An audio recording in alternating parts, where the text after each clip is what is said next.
Hello you beautiful lot, welcome to today's episode of Purple Vision. Now I'm here in Peterborough. I'm here to have a look at the trains and have a look about, but first of course I've got to pay homage to a great bit of history. So I am now standing at the gate to Peterborough Cathedral, and I'm not too much of a religious person, but it's the history that seeps out of this place. I can just feel it just standing here. So yeah, this is the main gate. It's pretty awesome. And I've noticed a couple of little plaques, look. Right, it's got this one. Peterborough Civic Society. Behind this modern wall is a 12th century vaulted undercroft, part of a complex once containing the Abbot's Gaol, the town's prison until 1842, and the King's Lodging. And that would be that, I suppose. Awesome. And then where that place is, there's another little historical plaque here as well. I mean, look at that. That's awesome. Right, site of a chapel dedicated to Sir Thomas Becket. Becket's Well in Northampton. Okay. Murdered in 1170, it was completed shortly afterwards for pilgrims venerating relics of Becket brought here from Canterbury. Ooh, okay. But anyway, let's have a look. I mean, the place opens at 9, so I think it's about 8:30 at the minute. I got out here nice and early. I mean, sorry for the sun glare, but look at that. How is that? 12th century. I'm sorry for the daylight. Well, like I said, the place doesn't open till 9. So what we'll do is we'll utilise this opportunity to have a little walk around, and then we'll have a look inside the cathedral, because it just looks amazing. Look. Oh, look. The face of Peterborough Cathedral, the west front, in 1238. Completed in 1238, the Great West Front is topped in the centre by a statue of St Peter, to whom the cathedral is dedicated and after whom Peterborough is named. Oh, okay. And digging deeper, the old Scarlet, St Peter was not only a fisherman to follow Jesus, the cathedral is also dedicated to his brother, St Andrew, whose statue is above the right arch. The third saint above the left arch is St Paul. He wasn't a fisherman, but a tent maker. Okay, well, I can't really see that up there, but yeah, okay, I'll take that. There's another blue plaque. Oh, this is awesome. Look at the place. There we go. In a house on this site lived Simon Gunton, 1609 to 1676, vicar of Peterborough during the Great Plague. Oh, I bet he went through some turmoil. Historian and prebendary of the cathedral, his book, The History of the Church of Peterborough. Oh, Peterborough! Oh, burr, look, right, so borough basically means burr, and burr is an old word for a burial mound. And of course, this cathedral, I think there was some tests actually done on the place, and before the cathedral was there was Roman remains. I mean, a lot of Roman remains. So they put a lot of effort into a place. So this could be a holy site way before the cathedral was even here. And that I love. I love. The palace, it says. Okay, it's private, we're not allowed in that bit, but that's all right. Oh, okay.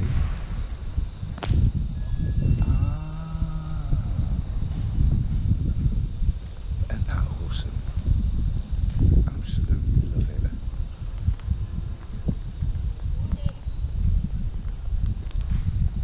Oh, there we go, we've lost the sun. Look at that.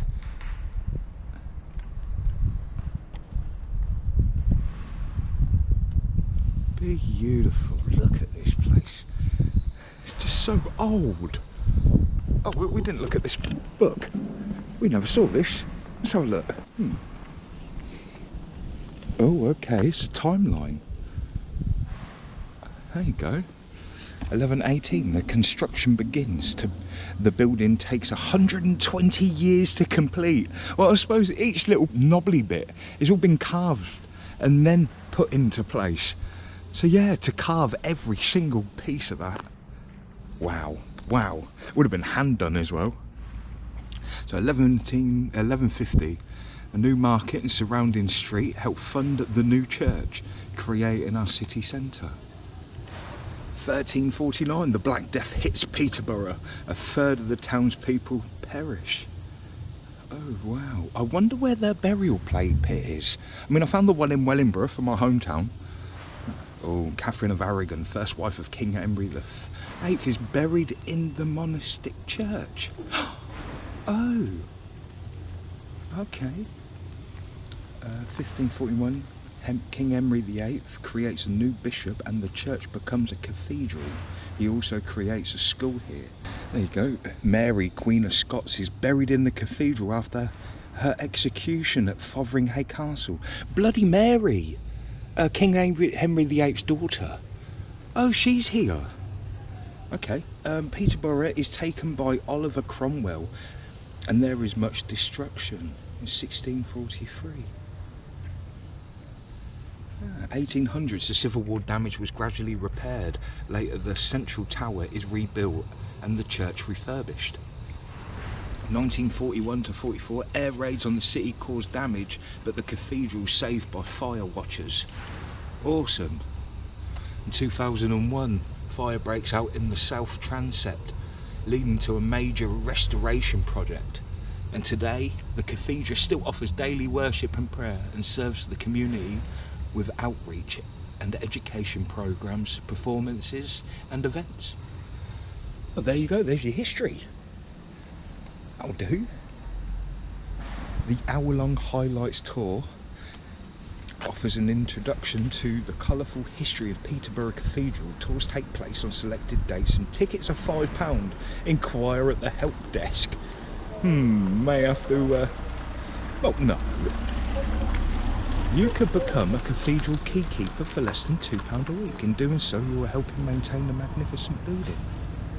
Ooh, okay. All right, yeah, I do tend to read things backwards. Sorry, I am just backwards. So, the church is open now, but I think what we want to do is we want to have a little look around. So, if you want to see straight into the cathedral, yeah, then skip ahead. But if you want to have a little look around and walk around and see what we can see, stay with us. We'll have a look. Look at that.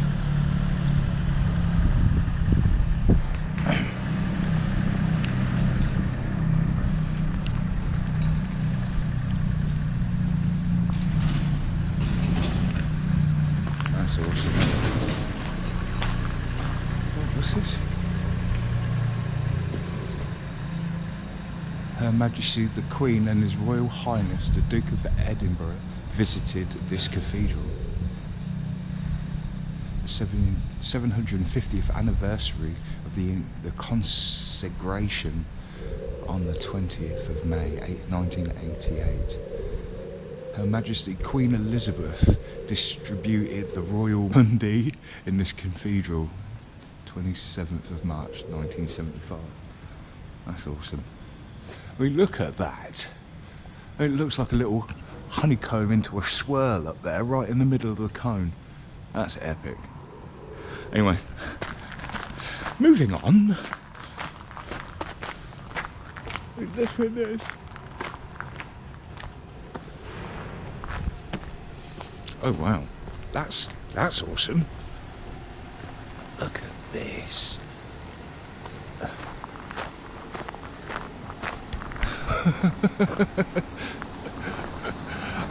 I'm glad I got the fisheye lens on this. Oh wow.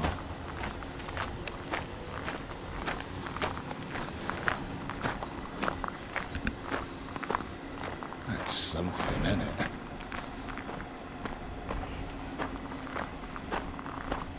It looks like there's a griffin on the door. I don't know if you can see that. Oh no, it's just a wood grain. It looked like a griffin. Oh, got boulder. boulder found 30 feet up in core of NW Pier and wrought stone plinth of SE Pier of Central Tower, rebuilt 1883. Oh, okay. Ooh, it's one of the stones off the original tower. Oh, wow, look at that big middle bit. I mean, that's pretty special, isn't it? That's quite pretty, that is. I like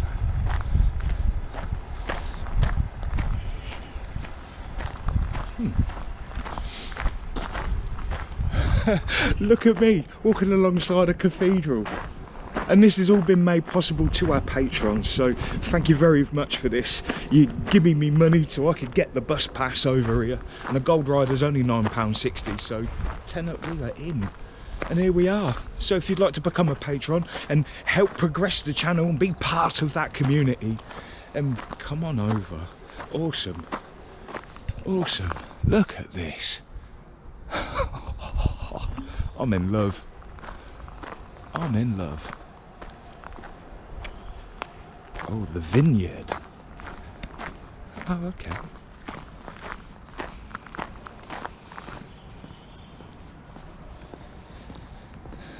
I can see squirrels down the back. Nice. I love this curve on it. I wonder what that looks like from the inside.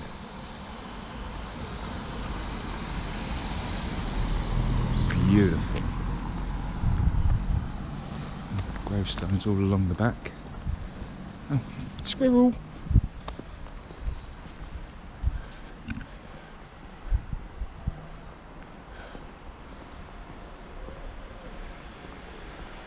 That's pretty mega.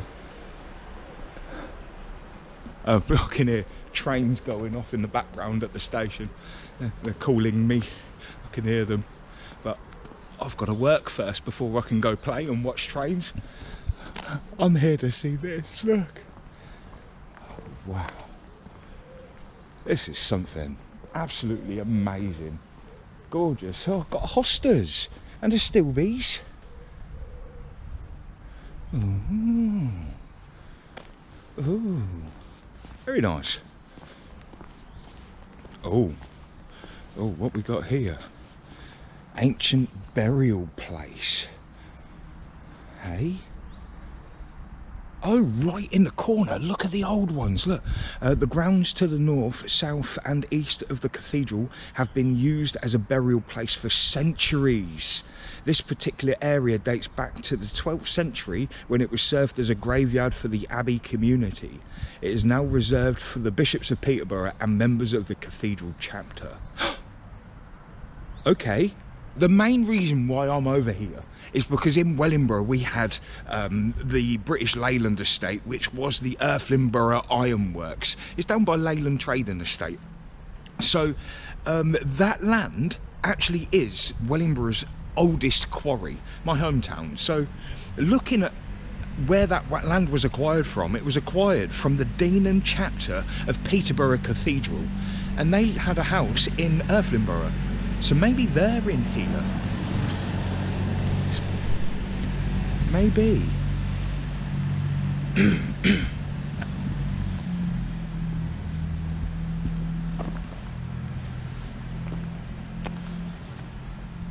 What have we got?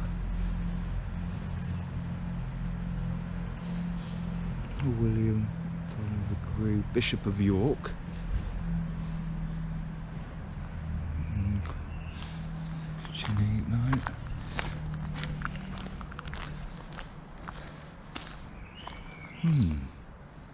Wow. So maybe if we speak to someone inside the church, they may actually know. Oh wow, look at this. I mean, I think this is private dwellings here, so I'll probably be a little bit naughty filming in. But the way they've got the arches, I mean, the whole place is full of arches. So monarchy, archy, arc. So you've got the arches. Look at this. Oh my days. I ain't gonna go intruding too much, I just want to have a look at this architecture. It looks amazing. Look at that. Oh look, there's more of it down there as well. But it was these arches I saw. So is this the King's Gate? Oh wow. I don't know.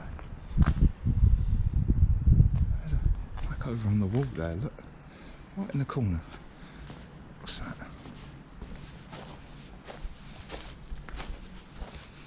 Okay. There's a little gargoyle in the corner as well. Awesome. I mean, even that little building there, look, that. It's all epic.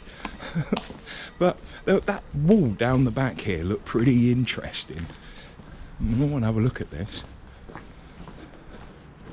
Look, even he's got little gargoyles, little faces to ward off the spirits. Look how wonky the window is. That's awesome. Oh wow. Look at that. Oh wow. Now that's old. The monk's dormitory and refectory. You are standing in the hostelry passage, so named because it may once have led to the abbey guest house or hostelry. It was stone-roofed passage leading from the cloister past the refectory or dining room towards the back gate of the abbey. So this would have been... Oh wow! Behind this wall is a refectory where the monks ate in silence together. The single cooked meal each day consisted of bread and 2 vegetables with fish or poultry on Fridays and feast days. The generous quantities of weak beer. During meals there were readings from the Bible or the rule of St. Benedict. Red meat was forbidden, although in the later years of the abbey this was increasingly ignored. Just behind you on the first floor, okay, was the dormitory where the monks slept, and from there they would go downstairs directly into the abbey church to sing the first service of the day at about 2 a.m. The daily round of Benedict worship involved at least 8 services. It's a refectory in 1240. Inside the walls. Oh, so inside the walls all look like this as well. Digging deeper, the old Scarlet. The monks had slept, clothed and belted, so that when they woke up, they could go straight to the dormitory into the church. Awesome.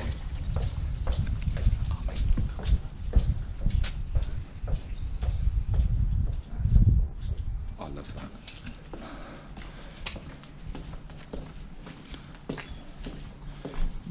No alcohol, no board games, no noise pollution. Oh, you know when you just walk through a gate and you're like, oh my day. I mean, look at this. You can imagine your hooded monks all walking round here. Oh, excuse me. From 1870, Margaret Gibson with Annette Van Diesel ran a school here at Laurel Court for nearly 50 years. Nurse Edith Cavell, executed in Brussels in 1915, attended as a pupil teacher from 1884 to 1886. It's that number again. Oh, love it. What's this? The Cloister, 1525. The cloister has been completely rebuilt in the Perpendicular style with characteristics panelling and tracery, and the abbot's lodging has an oriel window overlooking the cloister. Remains of this cloister with contemporary lavatorium may be seen in the western bays of the South Walk, where it overlaps the second cloister. Henry VIII's commissioners at the dissolution record, the levers in the cloister weighing 100 lib and 1 conduit of lavatory of Tyne, with divers, coffers and seats there, with cupboards and towels. That's mental. So we're here, surviving remnants of the cloister. Oh wow. And new lavatorium. Let's have a look. This is absolutely amazing. I love this.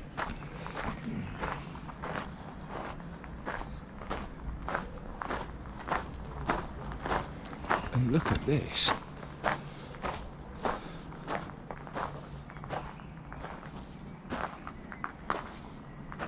All this work gone into it.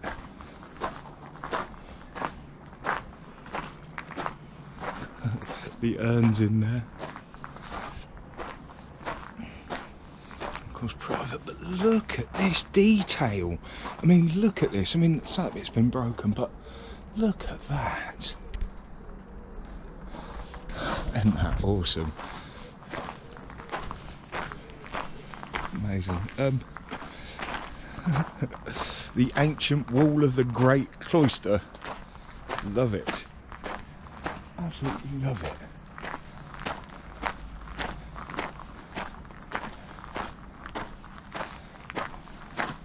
Oh, that's a good one. Oh wow, look at that. And this is how it all used to look. Oh wow. So it's lost its top.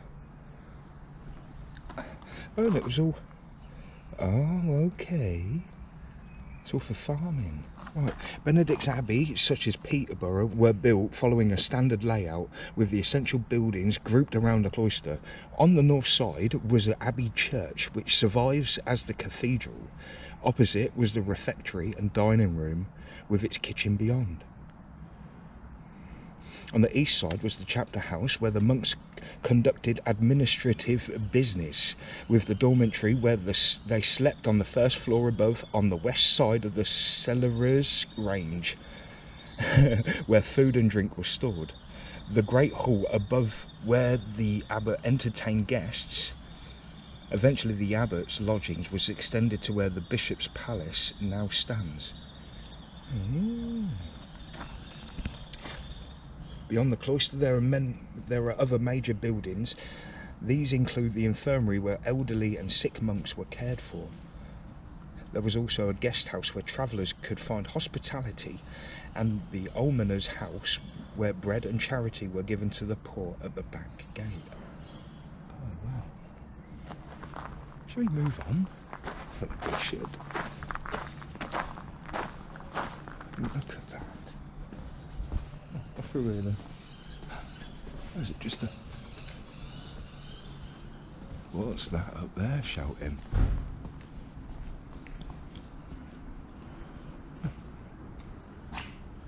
Oh wow. Peregrines. Wow. Peregrines. Nice. Right. I think we've soaked in enough information. Should we go have a look inside? We should.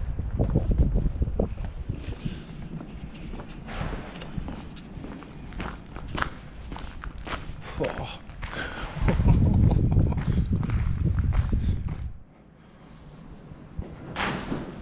Oh, automatic doors.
Look at that. Oh, wow. The Canon Reserved 2, the Dean, Canon the 4th. Oh, wow. Look at the detailing on it. Down here, look.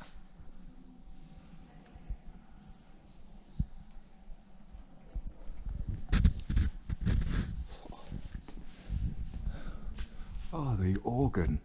Jamie Brady, where are you, mate?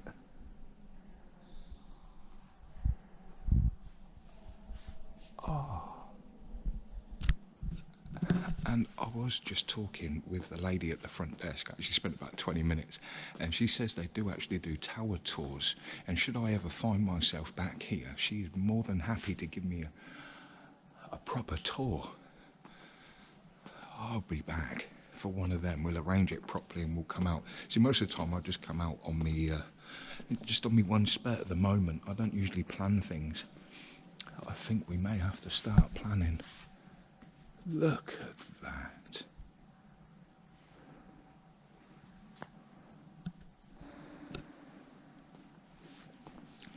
Ah, speak of the devil, tower tours.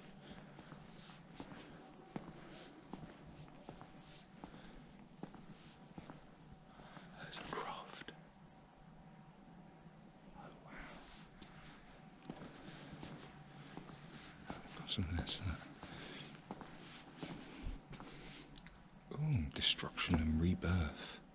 Viking raiders destroyed many abbeys, including, yep, in 870. A century later, it was refounded as Burr burial ground, as St. Athwold, bishops of Winchester, who rebuilt more than a dozen abbeys with the support of King Edgar.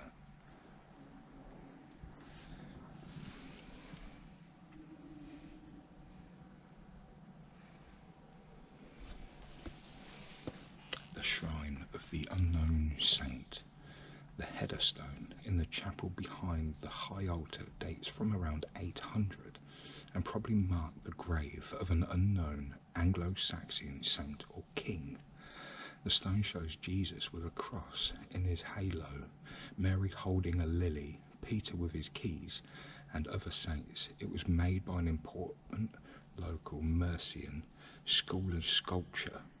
The figures show the influence of Roman models, but the interlaced patterns and strange animals are of the sculpture's own.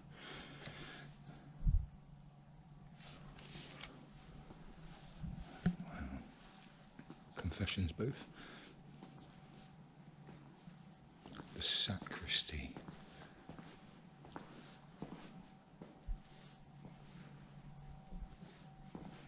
Toilets.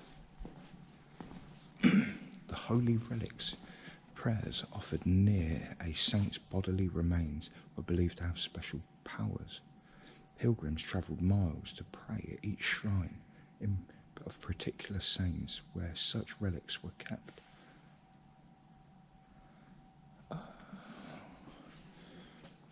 In this chapel dedicated to Saint Benedict, the Blessed Sacrament is reserved. You're welcome to use the chapel for prayer and meditation. Oh, you've got relics.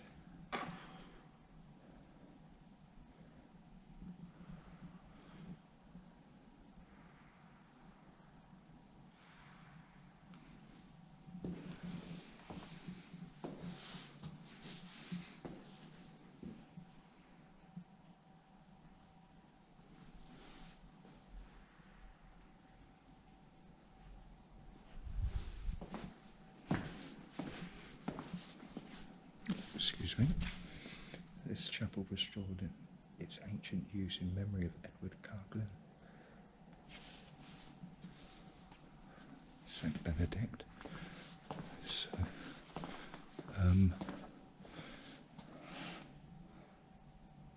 I can't pronounce that. And they were the sisters of Peter, King Mercia, the founders of the first monastery in 654.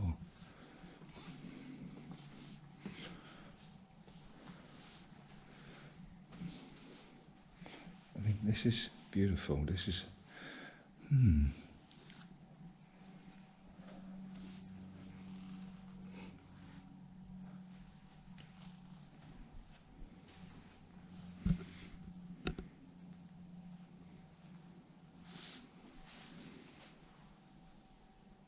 can't make that out.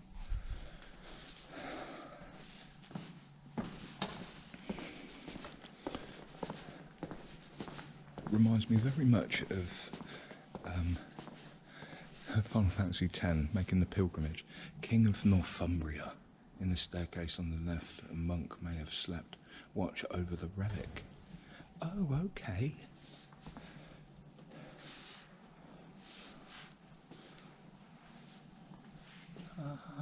In love and memory of George Henry Pace and Alice Barbara Pace. Wow. But I love this little staircase in there. And the guy would sleep. One of the monks would sleep up there and watch over all the relics and protect it with his life. So, let's have a look at the other wing. And look at that. We'll get to that in a moment, folks.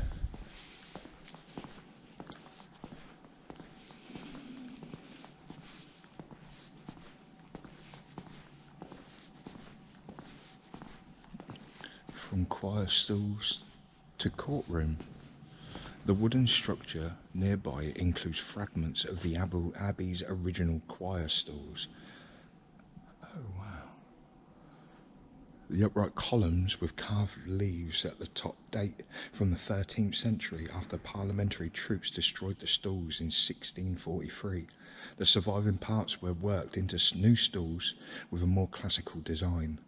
When the 17th century choir stalls were then themselves replaced in 1734, these two bays were adapted as the furniture for the bishop's consistory court. Legal officials sat here to hear cases involving adultery, divorce, and clergy discipline. The screens behind date from the 1500s and originally separated the nave, where lay people worship, from the monks' choir stalls. Oh. Oh, you can just feel the history seeping out of this place. It's mad. Oh, missed one. There's one about the fire here. Fire. In 2001, the cathedral was nearly destroyed when a stack of chairs near the spot was deliberately set on fire with a votive candle. If the fire servants hadn't arrived just 15 minutes later, the precious wooden ceiling would have caught alight and the building would have been lost. Damage to some stonework here can still be seen, but everything else has successfully been restored.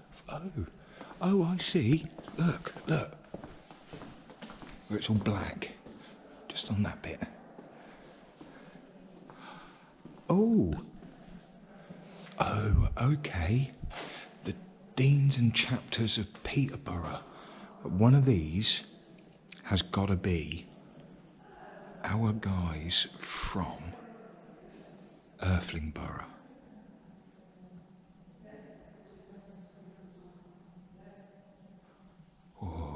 If only I had a name.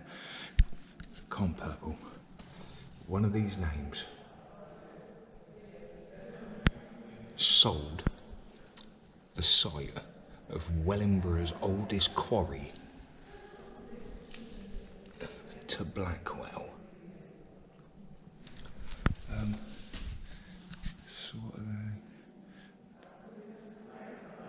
And the deans. So, Dean and Chapter of Peterborough Cathedral, and of course the land was sold in the 1850s, so they must have been around then. Anyway, let's have a look up here. Oh, the treasury. The tower looks solid and sturdy outside and full of light inside. It is a type called the Lantern Tower, yet the impression of strength is misleading. In the 12th century, the tower was higher than it is now, but was lowered in about 1370 because of growing instability. Problems continued, and by 1882 there were cracks in the pillars, wide enough for a man to get through. Eventually, the tower had to be dismantled and rebuilt. The architect J.L. Pearson wanted to build the new tower higher to add a spire. The church authorities were divided, and the newly formed Society for the Protection of Ancient Buildings, led by William Morris, opposed the scheme strongly. In the end, the tower was rebuilt as it had been before. Outside the graveyard, you can still see the huge boulder. Yes! When you say the town pillars. Ah, okay. Oh. Oh, the treasury. The procession cross. So why has that got to be kept at a certain temperature then? Ooh. This medieval cross was used to lead church processions. Hasn't got a date on it. 15th century. Look at that. Ooh.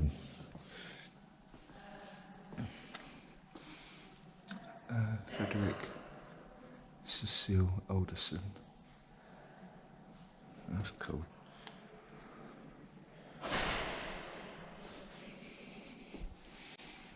The Shepherd of Christ's Flock. Investments worn by Bishop of Peterborough. This cope, mitre and crossier are used by the Bishop of Peterborough and on official occasions in the cathedral. All bishops are the successors of Peter and the 11 apostles and are chief pastors of the church. It's passed down through the family then, basically. The Church of England. In 597, Pope Gregory and the Great sent the group of monks led by Augustine to bring the Christian faith to the Anglo-Saxons. This marked the beginning of the Church of England. During the 16th century, Reformation of the Church of England split the Roman Catholic Church and developed a distinct identity, both Catholic and Reformed. It is organised into local parishes with their own priests and regional dioceses overseen by bishops. It is governed centrally by synod or council of bishops, clergy and laity. The Church of England today is part of a worldwide Anglican communion. As an established church, its mission is to serve the whole nation, not just its own congregations. It also works to build unity with Christians and other denominations. Colours of worship. That's pretty cool. I can't see what they are, but they look pretty old in there.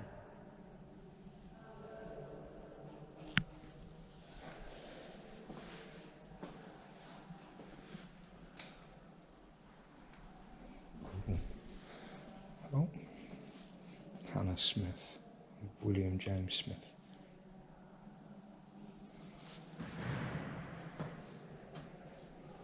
What's that? Is that a plank of wood from the fire? It certainly is.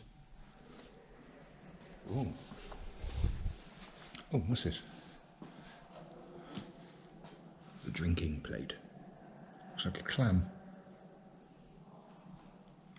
So I'm going to give my first times of church big community. Yeah, okay. The water of life and the oil of blessing.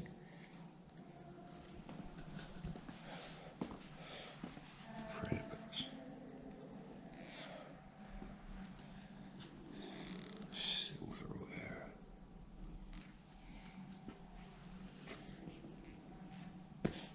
Two Bibles, 700 years apart. And look at this. That's awesome. The smaller Bible is in Latin and dates from the 13th century.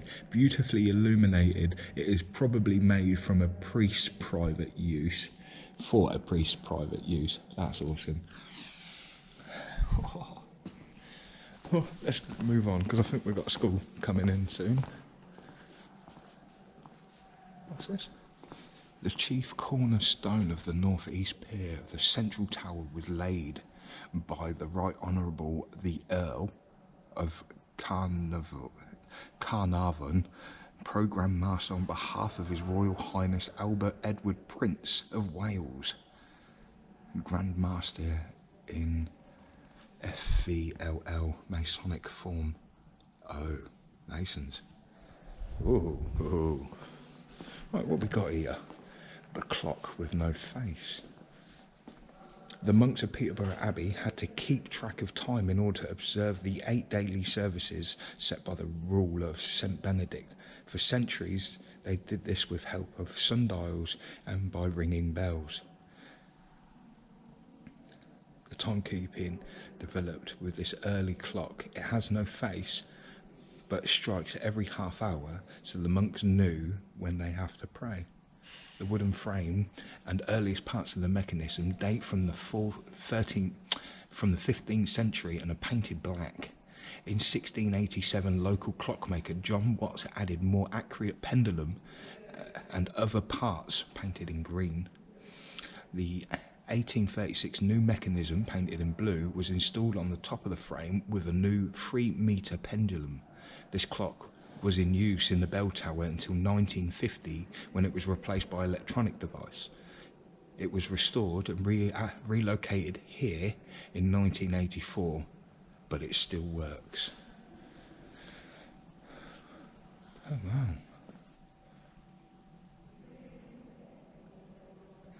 wow. Gears, Jamie, gears.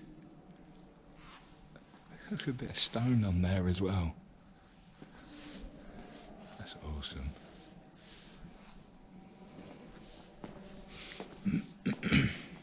What's this? Barges coming from the River Nen evidently entered a short channel that ran as close to the building site as possible. The stone was then unloaded and dragged onto the cathedral site.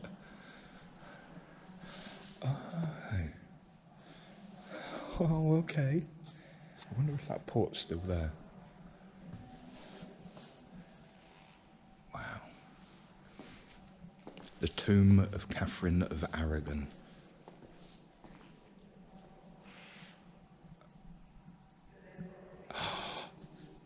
Catherine of Aragon. Oh, sweetie pie.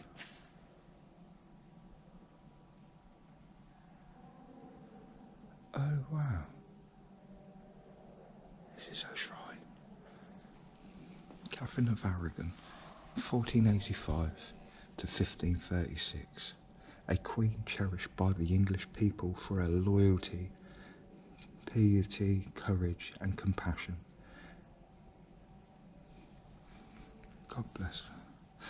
Catherine was the first wife of King Henry VIII. Her marriage to him was annulled on 1533. She died at Kimbolton Castle in 1536, and her body was borne in procession of the Abbey of Peterborough with great ceremony and buried here where it still rests under the plain grey stone below.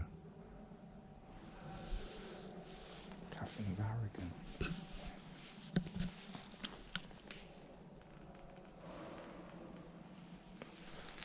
Wow. I stand before a queen.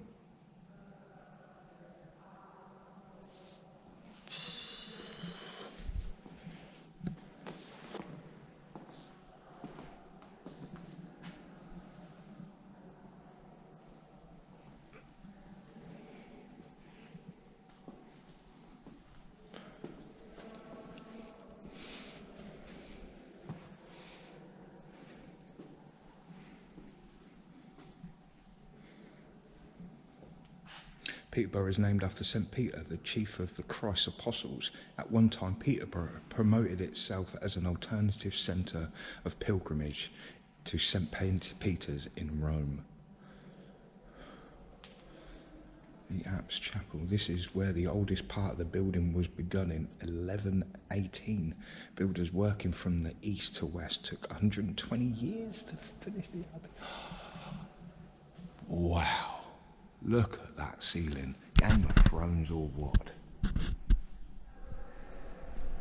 This is absolutely stunning. Lewis Clayton.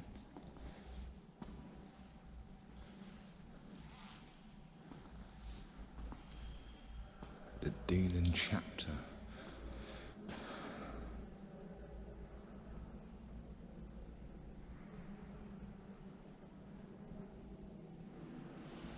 Mary Barlow.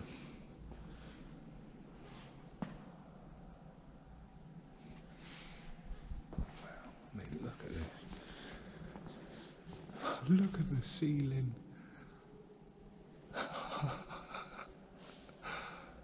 Even the stained glass tells a story. St. Peter and St. Paul. Seems to be the blue and the purple all the time, doesn't it?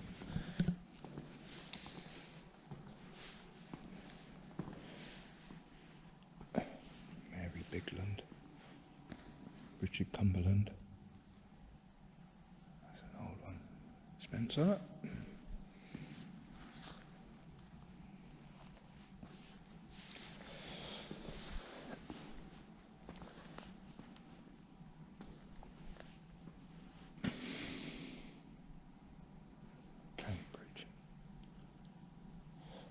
Archdean of Northampton, William Smith.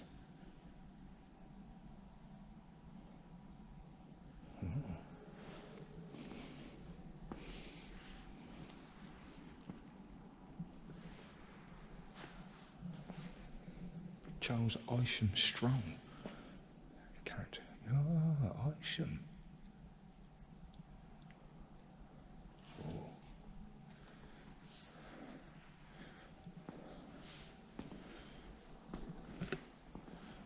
This? Thomas Deacon Esquire, a native of this city, sometime High Sheriff of the county. Yeah. Why has he got a skull under his hand? I've got a bad feeling from that guy.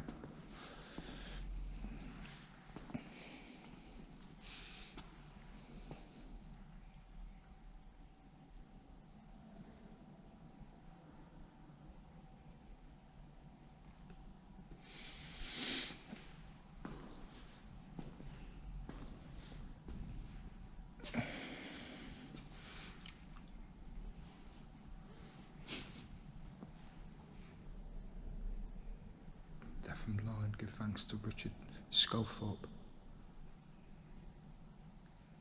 Secretary of National Deaf and Blind Helpers. That's a saint.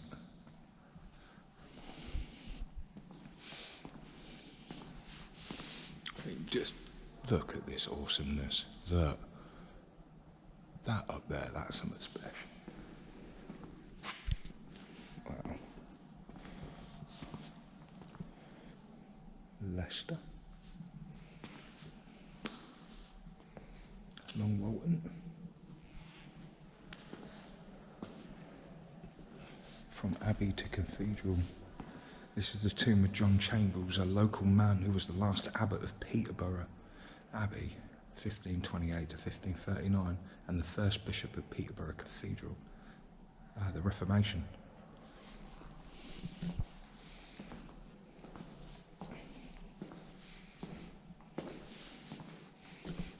John Spencer.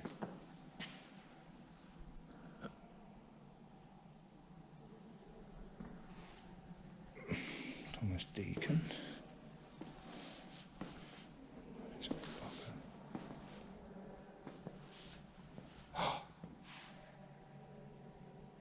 Former burial place of Mary Queen of Scots. the Mary Queen of Scots. Mary became Queen of Scotland in 1542 when only a week old, but her royalty, beauty and talent brought her no happiness. Brought up in France as a Roman Catholic and briefly married to the King of France, when Mary returned to Scotland in 1561, she never won the trust of a Protestant nation. Forced to abdicate, Mary fled to England, where her presence was a threat to her Protestant cousin Elizabeth I. Mary was eventually accused of plotting against Elizabeth, who reluctantly ordered her execution at nearby Fotheringhay Castle in 1587. She was buried here several months later. Quietly at night, with the elaborated ceremony the following day, Mary's son, James I, had her body removed to Westminster Abbey in 1612. Oh, so she used to be here. But her son put her with the rest of the high lot. So, wow, there you go. I'll just keep looking. And it's absolutely stunning. And even this plaque, look, to know anything among you save Jesus Christ. And Mary Amandel Creighton.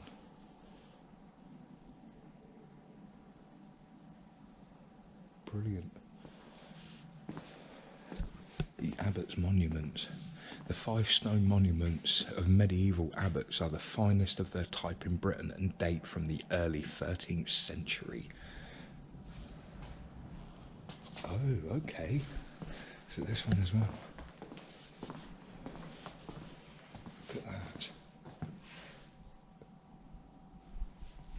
Beautiful.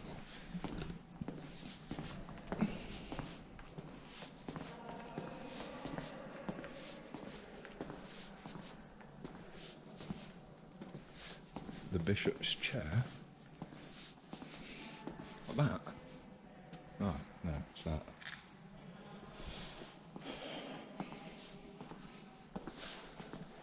Oh, look at that up the top.